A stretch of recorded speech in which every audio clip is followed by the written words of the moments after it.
The stars were dying. Ambassador Keelthari watched from the observation deck as another system flickered and went dark. The Void Reapers had come, just as the old stories warned. She had thought them myths told by ancient races to frighten children. How many ships do we have left? She asked her aide, a young Vortanian named Threx. 12 vessels, Ambassador, maybe less by morning. His voice shook. The Galactic Coalition's greatest fleet had been destroyed in 3 hours. 12 species, thousands of years of peace and progress, all crumbling before creatures that ate light itself. Keelthari looked at the datapad in her hands. On it was a file she had kept locked away for years. Earth, the human world. They had applied for coalition membership twice. Both times, the council had voted no. Too violent, they said. Too primitive. Too dangerous. Ambassador, Threx whispered. What do we do? She opened the file. The humans had fought each other for thousands of years. Their history was written in blood and fire. That was why the coalition rejected them. That was why they might be the only hope now. Send a message. To Earth, she said. Her fingers moved across the pad, encoding a quantum beacon. It was against every rule. First contact protocols existed for good reasons, but protocols meant nothing when your species faced death. The message was simple. We are dying. We called for help, but there is no one left to answer. The Void Reapers come, they consume everything. Please help us. Please. She pressed send and watched the beacon launch into space. It would take days to reach the human world. They probably had days before the Reapers found this refugee fleet. On Earth, Admiral Park Jin-ho was having tea when his aide burst in. Sir, we're getting a signal from deep space. It's alien. Jin-ho put down his cup. Show me. The message played in the command center. Strange words in a language no human had heard before, but the tone was clear. Fear, desperation, a plea for help. Can we decode it? Jin-ho asked. We're trying, sir. The computer is finding patterns. Give us an hour. Jin-ho nodded.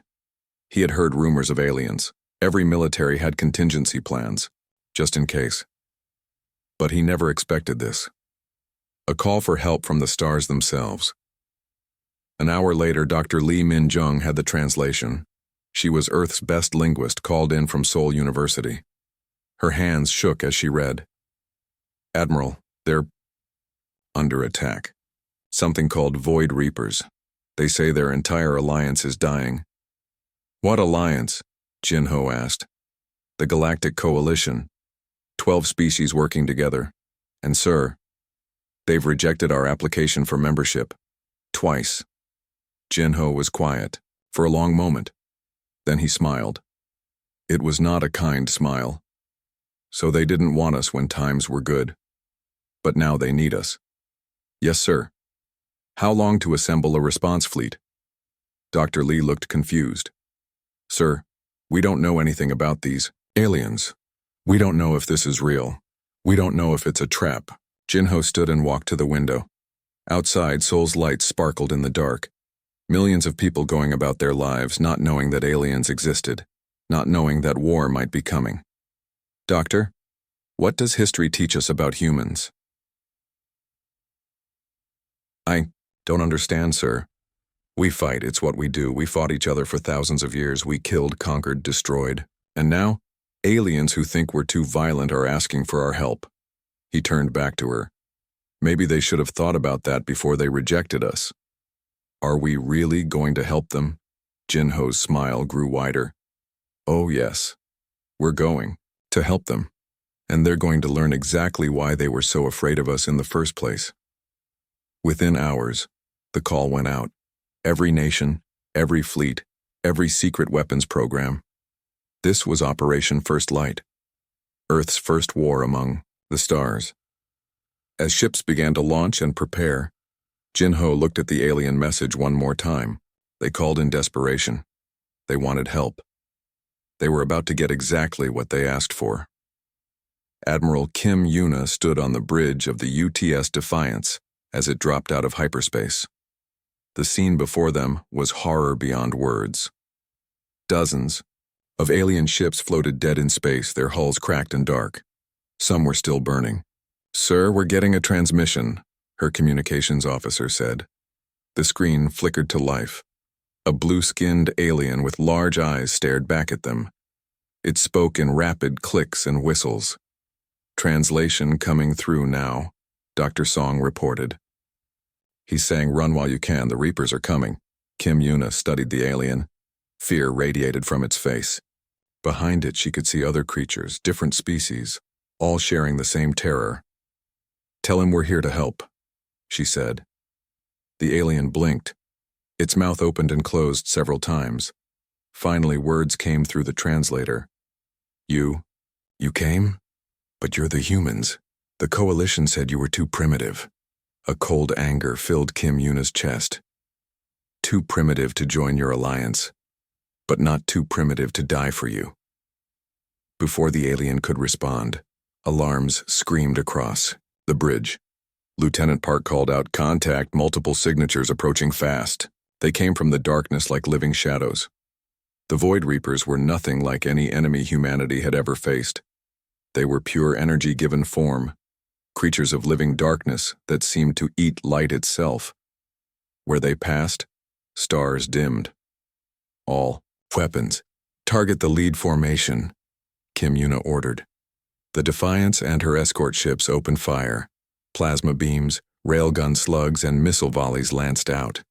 Most weapons passed through the creatures like they weren't there, but some struck home, and the Reapers screamed. A sound that came through vacuum itself. The Reapers struck back. Energy beams that turned steel to vapor. Whole sections of human ships simply disappeared as if reality had been erased. "They're boarding us," someone screamed. Through the corridors of the Defiance, shadow creatures flowed like deadly water. But they met something they hadn't expected. Human Marines, led by Sergeant Choi Tae-jin, waited for them. The first Reaper to enter the armory found itself face to face with Choi Tae-jin, holding a fusion grenade. The sergeant grinned. "Welcome to Earth hospitality," he said, and pulled the pin. The explosion vaporized the section, but it hurt the energy beings. They learned quickly that humans fought differently. When cornered, they didn't surrender. They exploded. On the bridge, Kim Yuna watched her tactical display. The Reapers were learning too. They avoided the fusion charges now. But that was fine. Humans were good at adapting. "Captain Lee, ram them," she ordered. "Sir, you heard me. Full power, ram the big one." Captain Lee Jinwoo grinned and hit the engines. His destroyer, the Soul, crashed into a massive Reaper at full speed. As his ship died around him, he detonated the reactor. The explosion created a burst of pure energy that actually fed the Reapers for a moment. But then the quantum disruptor hidden in the warhead activated. Space itself twisted, creating a zone where energy beings couldn't exist. The Reaper shrieked and fled. Kim Yuna smiled grimly. "Now they know we bite back." Across the battlefield, human ships were dying. But each death hurt the Reapers. Ramming attacks, reactor overloads, Marines who fought until their last breath, taking Reapers with them when they fell. The alien refugee ships watched in amazement. These humans didn't fight like any civilized species. They fought like wild animals backed into a corner. But it was working. "Admiral," Dr. Song called out. "The aliens are trying to help. They're sharing tactical data." Kim Yuna looked at the screen. The blue-skinned alien was back, speaking rapidly. The translation came through. We were wrong about you. You fight with more courage than all our species combined." "Tell him," Kim Yuna said. "This is just the beginning." The first battle ended with the Reapers retreating, not defeated, but hurt. They had learned something about humans that day. These supposedly primitive apes didn't just fight to win. They fought to hurt their enemies, even if it meant dying in the process. As the Defiance limped back to the refugee fleet, Kim Yuna looked out at the stars. Somewhere out there, Earth was mobilizing.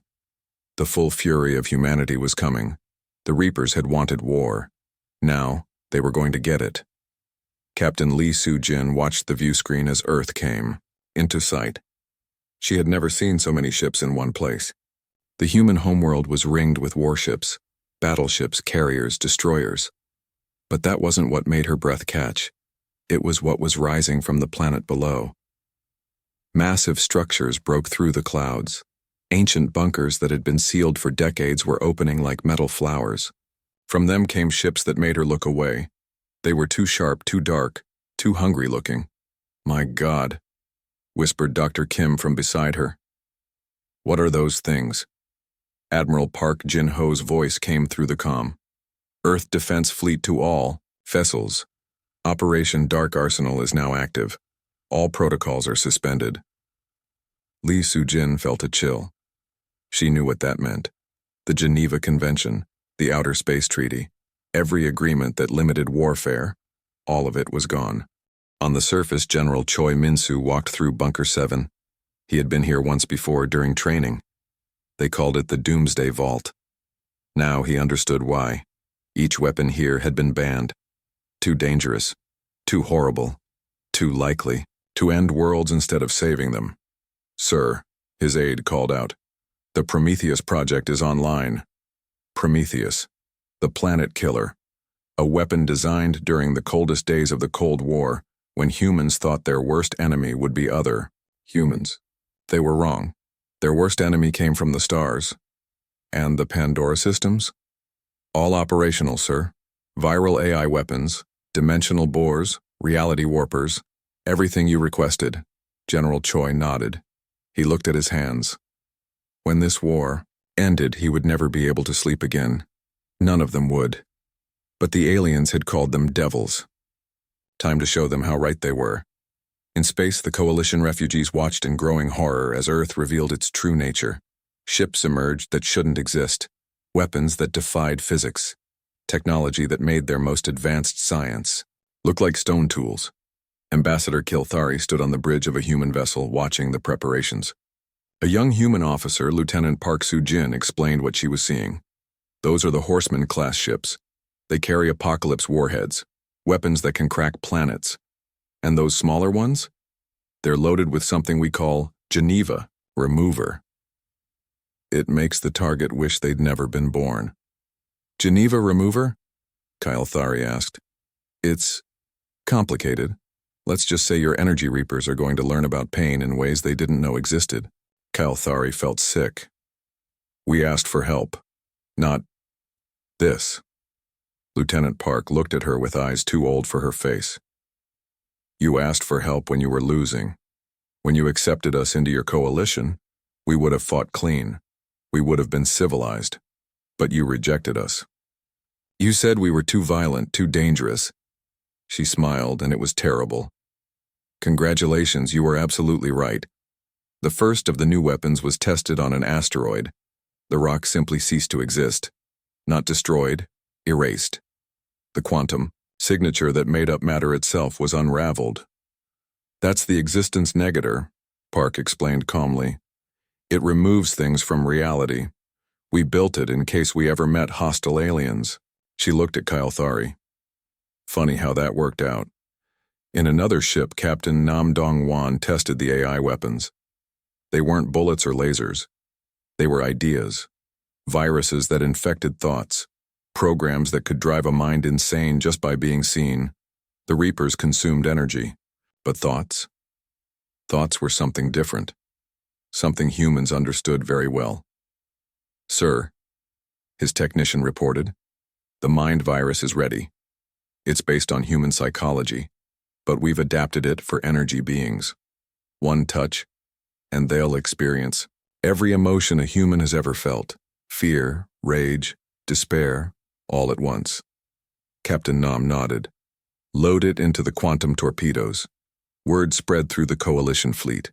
Humanity wasn't just bringing weapons to this war. They were bringing madness, destruction, and things that had no names. Dr. Song Min-ho, watching from the medical bay, spoke to his alien colleague. You know what the worst part is? We built all this for ourselves. Every weapon, every horror. It was meant to kill other humans. We're just very good at adapting. The alien doctor stared at him. Your own species? You built these things to use on your own kind? Wars are horrible things, Dr. Song said quietly. They bring out the worst in us, but sometimes the worst is exactly what you need. On Earth's surface, the final weapons were loaded, not just bombs or ships, ideas, concepts, ways of thinking that could crack reality itself. The Reapers had consumed countless civilizations, but they had never faced humans. They had never faced a species that had spent 10,000 years perfecting the art of war against itself. The arsenal was ready, and it hungered for blood. Captain Choi Min-soo kicked open the airlock and stepped into hell. The Reaper ship was alive around him, its walls pulsing with dark energy. His squad followed, their armor glowing with quantum shields. "Remember," he spoke into his comm, "these things feed on energy. So we're going to give them something they can't digest." The first Reaper appeared like liquid shadow. Choi Min-soo smiled and fired his weapon. Not a gun, a bottle. As it broke against the creature, it screamed. Inside the bottle was pure human hatred, concentrated rage from 10,000 years of war. The Reaper convulsed as it tried to absorb the emotion, but human anger was too raw, too bitter. It burned. "Move," Choi ordered. Behind them, more Reapers poured through the walls. "Private." Kim Sung-ho turned and opened fire with his grief gun. Each shot contained the sorrow of every human who had ever lost someone. The Reapers writhed as they absorbed sadness beyond their understanding. In space, Admiral Kim Yuna watched her fleet tear into the Reaper formation. The humans fought with no rules. When the UTS Busan was boarded, Captain Park Jae-sung didn't try to retake his ship. He set it on a collision course with the largest Reaper and laughed as they both burned. "Sir," reported Commander Lee Hae-jin, "the Reapers are adapting. They're learning to avoid our suicide attacks." "Good," Kim Yuna said. "Switch to Plan Delta." Plan Delta was worse than suicide. It was turning their own ships into traps. The UTS Incheon looked damaged, helpless. When Reapers swarmed it, they found the crew had turned it into a dimensional bomb. The explosion tore a hole in reality itself. On the surface of a dying planet, Marine Sergeant Nam Ju-hyuk led his team through ruins. They weren't trying to save this world. It was already lost. They were here to plant something in its core. "What is this thing?" asked Corporal Park Sang-min, looking at the device they carried. "Pain flowers," Nam said simply. "When this planet dies, it'll scream so loud the Reapers will hear it across the galaxy. And that scream will drive them mad." They planted 12 devices before the Reapers found them. Nam's team didn't try to escape. They stood their ground, buying time with their lives. As the planet cracked apart, the screams began. Across the galaxy, Reapers stopped mid-attack, their forms writhing in agony. They had never experienced this before, a world that fought back even as it died. Dr. Song Jin-woo worked frantically in his lab, creating new weapons. His latest invention was elegantly simple, a virus that made Reapers allergic to their own energy. They would literally destroy themselves by existing. "The test results are in," his assistant reported. "It works. But sir, the coalition ethicists are protesting. They say this is too cruel." Dr. Song looked at her with tired eyes. "They asked for war. This is what war looks like."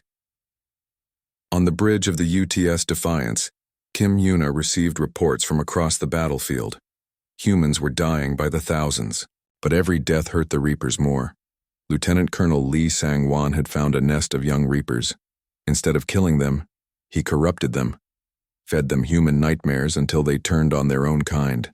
Commander Park Min-jung had discovered Reaper communication nodes. She didn't destroy them. She infected them with human music, specifically children's laughter. The sound drove adult Reapers into murderous rage, but only against each other. "Admiral," called out Dr. Kim Hae-sung. From her station, "We're getting reports from the coalition fleet. They're disturbed by our methods." Kim Yuna laughed bitterly. "Disturbed? Now they're disturbed?" She opened a channel to the alien ships. "You called us too violent for your coalition. You said we were primitive savages. Well, congratulations. You were, right. And now you need these savages to save you." The reply came from Ambassador Kelthari. "Admiral Kim, Please, there must be another way. There was, Kim Yuna said. You could have let us join your coalition years ago. You could have taught us civilization. Instead, you left us alone to perfect the art of war. This is what we became. This is what you made us. She cut the transmission and turned back to the battle.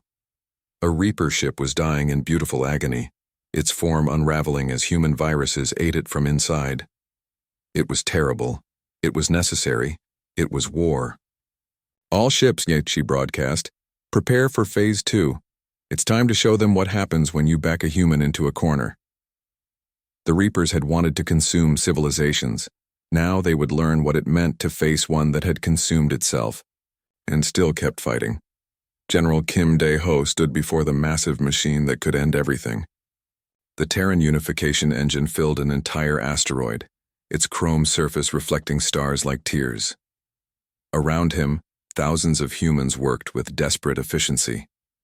Status report, he ordered. Dr. Park Soo-yeon looked up from her console, her face pale. The engine is ready, but sir, the calculations show this won't just affect the Reapers. Entire star systems will be pulled into the collapse. Kim Dae-ho nodded grimly. How many? At least 50 systems. Maybe 100 billion lives.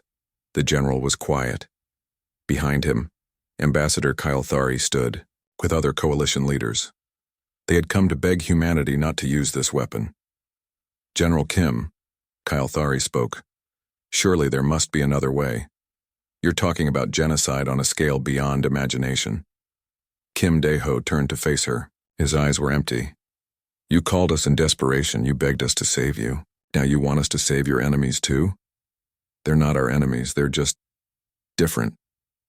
Maybe we can talk to them. Talk? Lieutenant Colonel Lee Min-jun laughed harshly. They've consumed 600 worlds. They've killed trillions. And you want to talk? The Reaper fleet was advancing. Even with all their weapons, humanity couldn't stop them. The creatures had adapted. They learned from every attack. Soon, they would reach the core worlds. Sir, reported Captain Choi Soo-young. The gateway is opening. Reapers are pouring through by the thousands. Kim Dae-ho looked at the coalition representatives. You have 30 seconds to evacuate. After that, we're closing the door permanently. The aliens didn't move. Kyle Thari stepped forward. If you do this, you'll be no better than them. You'll be monsters. Yes, Kim Dae-ho said simply. We will be, but we'll be living monsters. He pressed the activation key. The Terran unification engine came alive with a sound like reality screaming. Space itself began to fold. The barrier between dimensions grew thin, then shattered. In their dark realm, the Reapers suddenly found themselves pulled into normal space. Their energy forms solidified, becoming vulnerable for the first time in eons. All ships, fire. Kim Dae-ho ordered. The human fleet unleashed everything.